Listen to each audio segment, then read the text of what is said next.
So please help me welcome Melissa Kinzley, a visionary entrepreneur, certified dream life coach, and home loan advisor with over 25 years of experience, empowering others to transform their lives.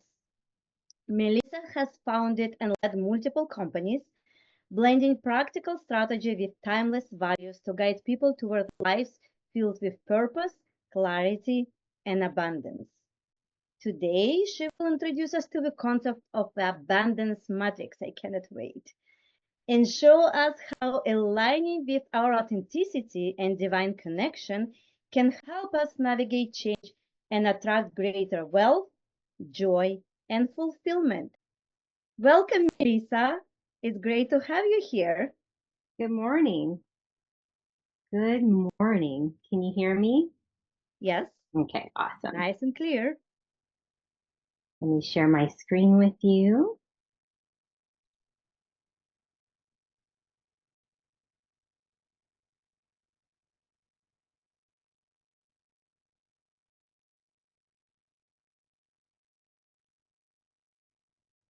Can you see my screen?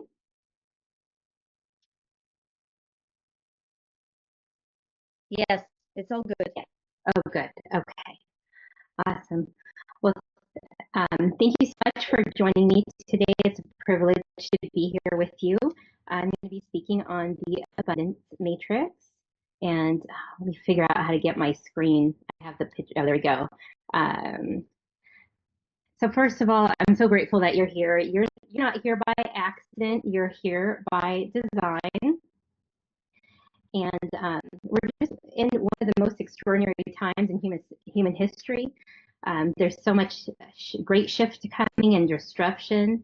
And, with any great shift, change comes opportunity. The chaos that we're in the midst of will settle.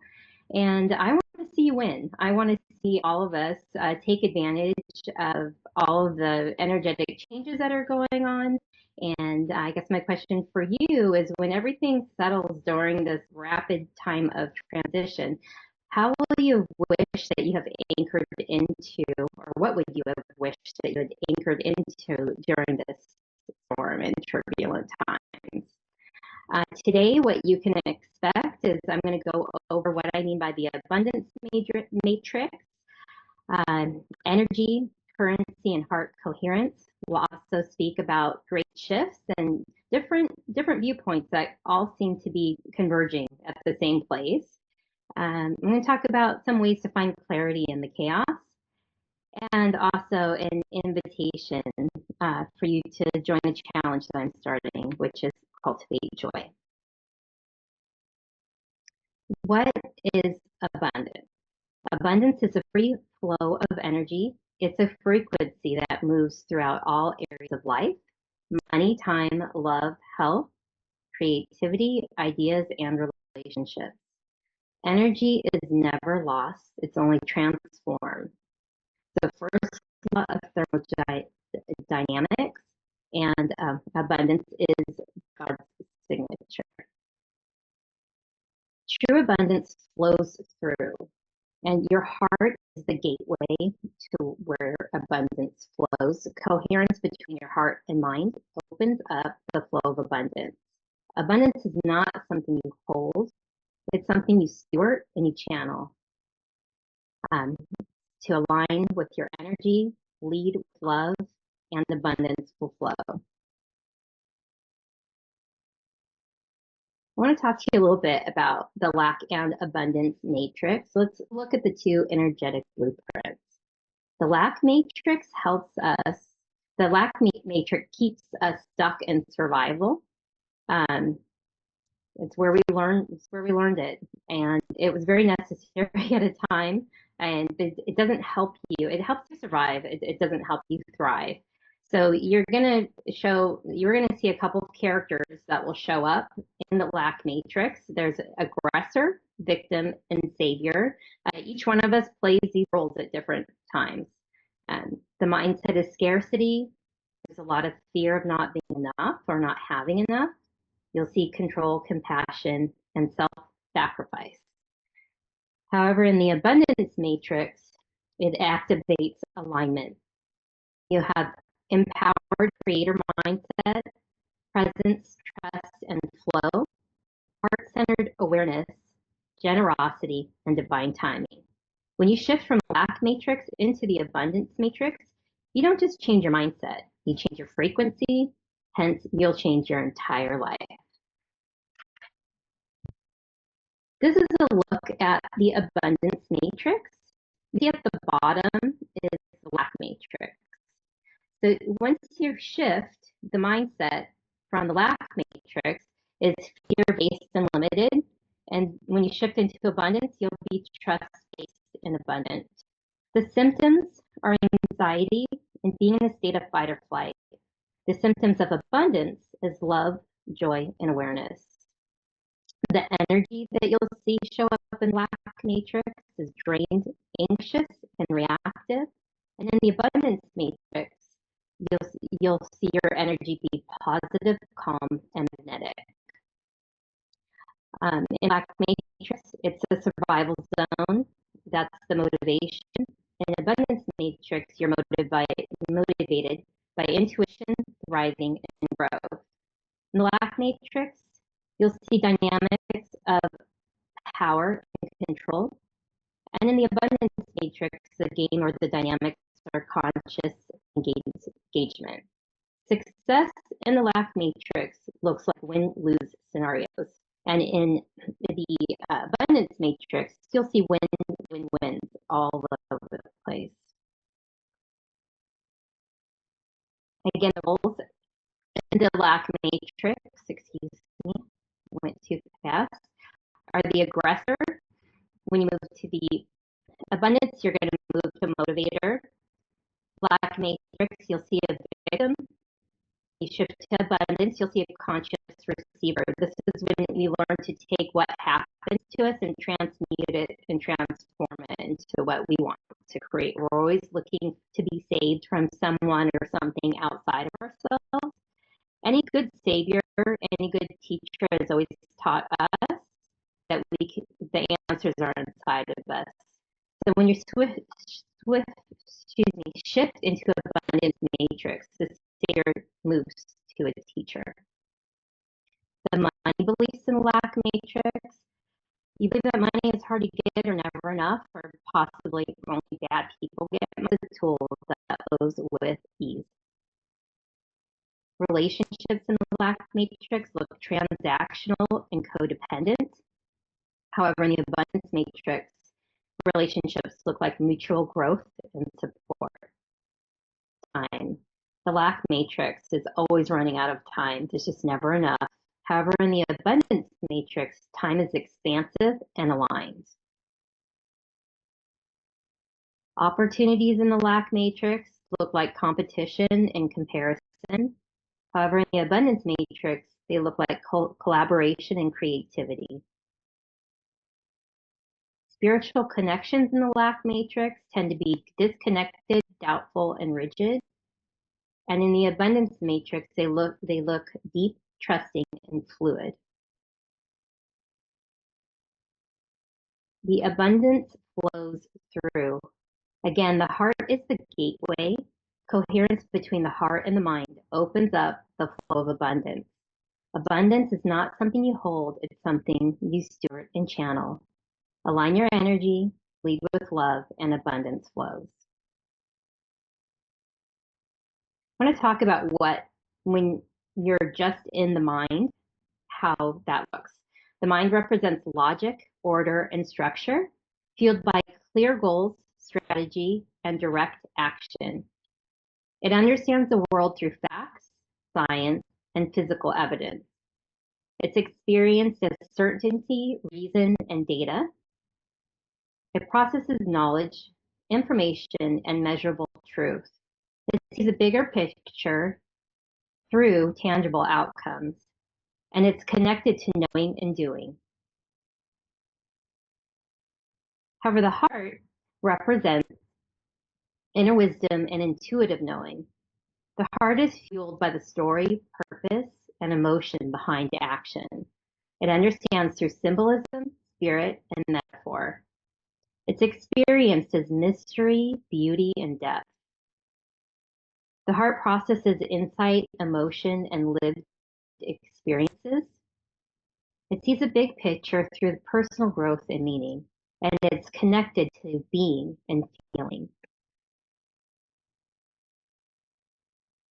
The heart's electromagnetic power, the toroidal field.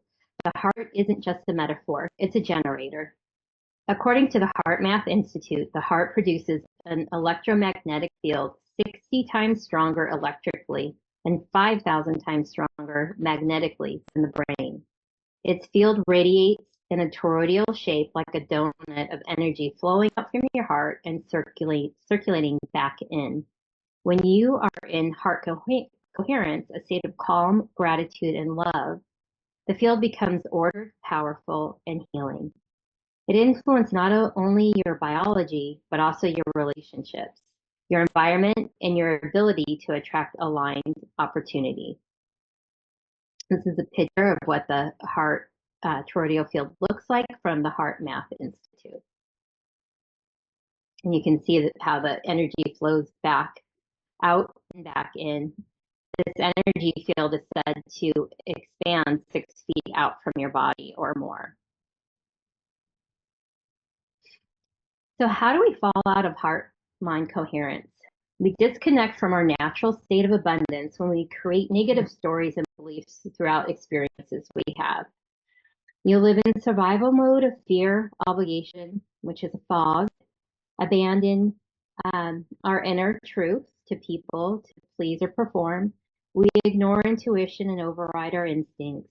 We focus on lack and competition or unworthiness. We let external chaos pull us out of presence. Coming back into coherence is simple, but it's not always easy. Many beliefs and skills you developed in order to survive were good and necessary for a time, but they hinder your ability to live in the abundance matrix. Come back to your authentic self by being in awareness, stillness, breath, and choosing love over fear again and again.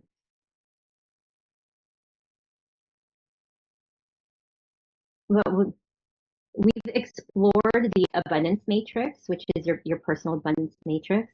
And it's a framework for living in an energetic flow, heart coherence, and intentional creation.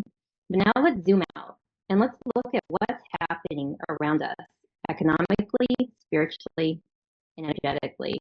Because this isn't just a personal power shift, it's a planetary one. Where are we in time? We are living in a moment of massive transition, a change, a time of shifting economies, values, energies, and power structures. Many call this the Great Wealth Transfer. Others recognize it as the Great Awakening, the Age of Aquarius, or Earth turning, or even an energetic rebirth, marked by the Mayan calendar and the rise of a new Earth. Conscious, no matter what lens you view it through, one thing is clear. Change is here, and it's your opportunity to rise. The Great Wealth Transfer is the energetic and currency shift. There's more than just money changing hands. There's an energetic shift in how we value, exchange, and steward resources. Some key aspects are decentralization of money, resource redistribution, and stewardship and control. Many believe that the Great Wealth Transfer is not just about money, but who holds influence in shaping the world. The Great Awakening, a shift in consciousness. The Great Awakening is often linked to a spiritual awakening, truth unveiling, and collective ascension. The awakening aligns with ancient prophecies, suggesting that we are at a turning point where people either wake up to their power or remain stuck in outdated paradigms. The Age of Aquarius. The Age of Aquarius marks the shift from hierarchy to harmony, from individualism to collective evolution. It's an era defined by awakening, innovation, and conscious connection. Key shifts are from a top-down controlled collaboration to co-creation, tradition to innovation, secrecy to transparency and truth, separation to unity and consciousness, and from an ego-driven power to heart-centered leadership. This age invites us to think as a collective, lead with vision, and anchor new paradigms that support freedom, equality, and energetic alignment. The Kingdom Age. The Kingdom Age follows the Church Age, shifting from personal needs to eternal perspectives, seeing God's kingdom in all things. It's also known as the Age of Grace, the Church Age, shifting from grace to the Kingdom Age. It's about embodying heaven on earth through alignment and purpose. The key shifts are from religion to relationship, external systems to inner authority, living by love, justice, stewardship, and truth, and maturing into spiritual leadership and co-creation. A vibration of love and alignment where we build new spirit-led systems with clarity and purpose. The Hopi prophecy and indigenous wisdom. Hopi prophecy speaks of two paths, the path of destruction and a path of harmony. The prophecy warns that we are at crossroads, and the choices we make will determine whether we experience chaos or renewal. This aligns with many teachings about personal responsibility in shaping the future. The wealth transfer awakening and energetic shifts are part of a test of consciousness. Will we use these things wisely or repeat old mistakes? The Yugas in Hindu philosophy, cycles of consciousness. Hindu philosophy describes cycles of time, yugas, that represent humanity's spiritual evolution. We are currently in a Kali Yuga, a time of darkness, materialism, and ignorance, but also a period where spiritual awakening is possible. The shift into the Dwapara Yuga brings us into a return to higher awareness, truth, and deeper wisdom. Some believe we're already transcending out of the Kali Yuga into a new golden age, but how quickly that happens depends on collective consciousness. The fourth turning, generational shifts and revolutions. This theory by Strauss and Howe describe a predictable cycle of crisis and renewal every 80 to 100 years.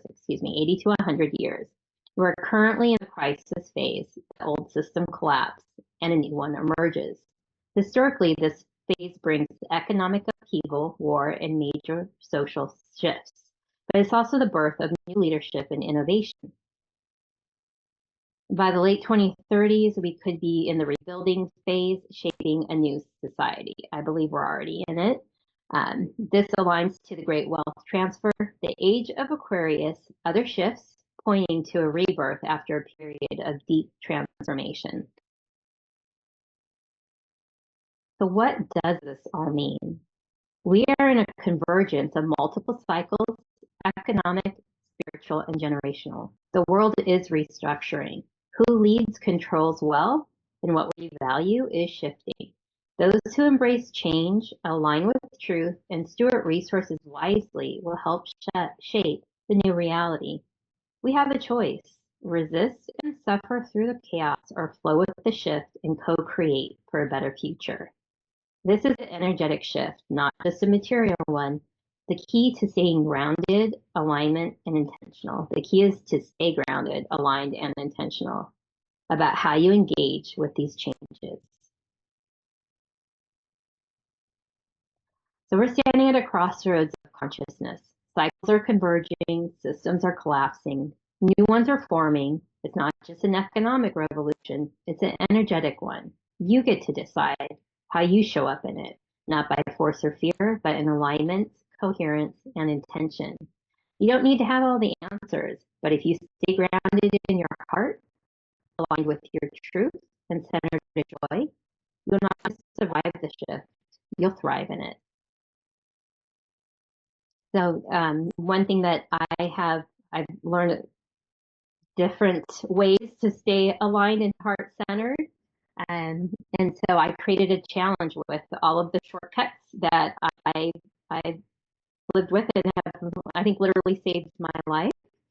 So I created a 5-week Cultivate Joy Challenge, 5-week Cultivate Joy Challenge that I would love you to join me in. It starts May 3rd and it lasts for 5 weeks. We'll be meeting Saturdays at 12:30 Pacific Standard Time, so we won't interfere with any of the Ascend Your Path speeches. If you want to take a break and join afterwards, we'll be there. And yeah, and some of these practices I've learned from my coach, which is on the call, Miss Johnny.